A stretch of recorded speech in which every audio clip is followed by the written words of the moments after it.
So, Riley, we were talking in another video earlier this week about the new grant that Ontario has come out with.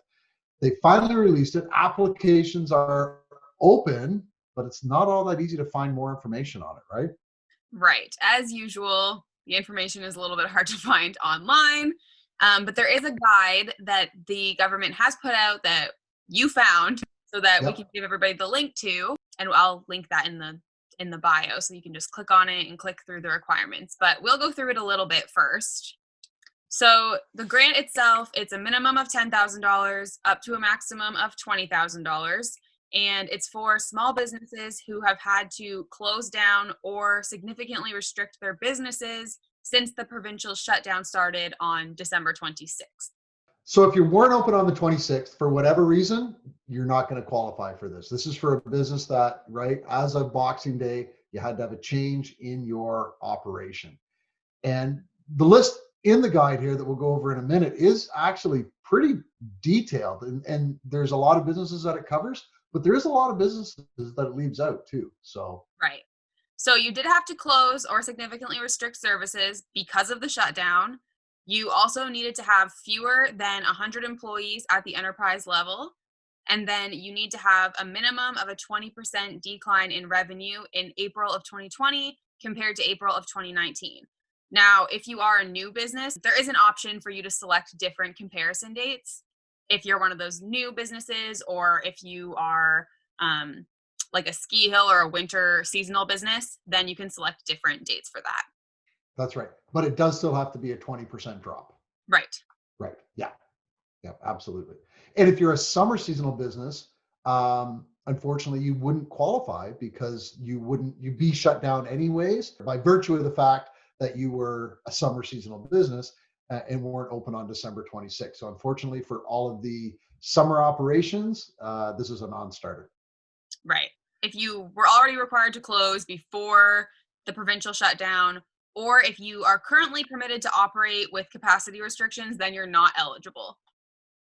Right. So things like grocery stores that while they don't see as many people because they're restricted for the number they're allowed in, they don't qualify based on that. And if you're unsure, because there are some broader sections, like personal service business is one of the things.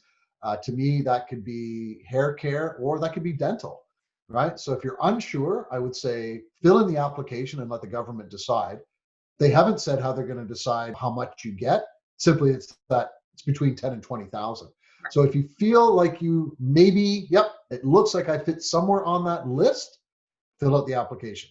Before you open up the application, what do you need to have ready for that? That's going to be something that's Right. For the application. So you need to have your legal business name and your CRA business number. If you don't have a business number, you're actually going to have to register for one before you can go ahead with the application process. right. And then you're going to need to fill out your business type. You're going to need the revenue figures that I mentioned before, the number of employees that you have, and then your business bank account number, your banking information. So it's really pretty straightforward. Going through it, it seemed to me like it was much simpler than the federal level programs that we've been used to thus far in the pandemic. This does seem a lot more straightforward as far as the information that's required to be able to apply. The rules are a little bit foggy, and I don't know whether that's better or worse than the federal programs. And unfortunately, there is a lot of businesses that are left out.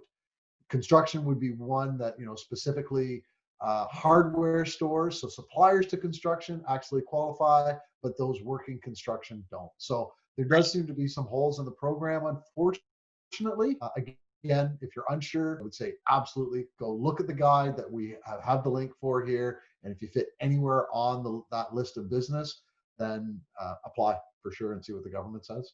Page 6 is where the eligible business list starts in the guide. So again, the guide's only 10 pages long. It's about as straightforward government document as you can find.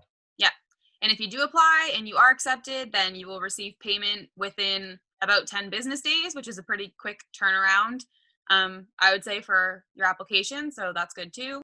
So I hope that everybody finds this helpful, and the link to the guide again, because we weren't easily able to find that.